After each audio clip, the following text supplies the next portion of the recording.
तो hello guys, आज हम लोग का दूसरा वीडियो है।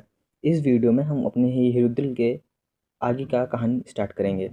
तो कहानी ऐसे स्टार्ट होती है उसके बाद कि हमारा जो रुद्र है वो सब बचाता रहता है, बचाते बचाते उसे ये पता चलता है कि अगला जो हमला है वो कुंभ में होने वाला है। इसलिए वो कुंभ की ओर रवाना होता है। जब वो कुंभ में जाता है तो उसे ये पता चलता है कि यहाँ पे बहुत कोई बड़ा हमला होने वाला है। उसे कहीं से जानकारी मिलती है, लेकिन वो बहुत देर तक वहाँ रहता है, उसे कोई हमला पता नहीं चलता है। तो वो क्या करता है, सोचता है कि हमला कब होगा, कब होगा, कब होगा। और वो रहता कहाँ था, उसी के कुंभ के बगल उसे किसी दोस्त का घर रहता था।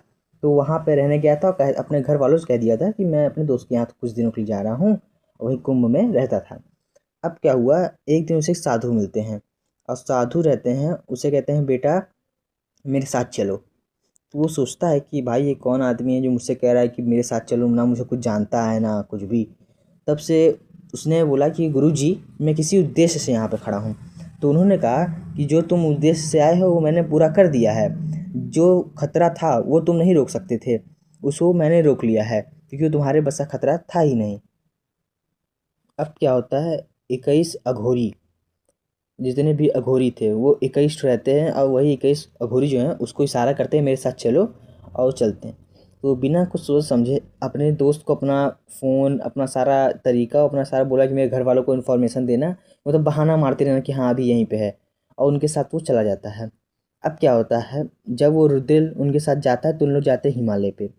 हिमालय पे रुद्र क्या होता है, एक तरीके से उन लोग रुद्र को अलग अलग विद्याएं सिखाते हैं।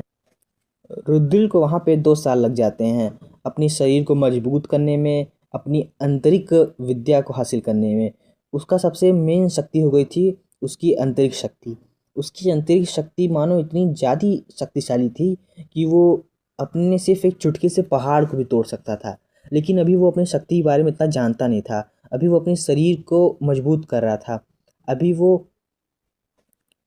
हीलिंग पावर अपनी मजबूत कर रहा था। उसकी हीलिंग पावर भी धीरे धीरे मजबूत हो रही थी, और वो कई आयुर्वेदिक तरीक़ाओं से और कई मतलब अघोरी की तरीक़ों से, जैसे उन लोग जीते हैं हिमालय में, उस तरीके से वहाँ पे रहता था और वहाँ पे जी रहा था। ऐसे करते करते जब उसके घर वालों को लगा कि नहीं अब कहाँ चला गया ऐसा, तो उसके पापा ने सबको मना कर दिया, कोई उसको ढूंढने जाएगा, वो अपने से आएगा। फिर क्या होता है, उसकी शिक्षा आधे में ही रोक दी जाती है। और जब उसने इस बार से, मतलब वो था गुस्से वाला क्रोधी आदमी, तो उसने उस समय बड़े क्रोधी व्यंग में कहा कि मेरी शिक्षा क्यों रोक दी गई है।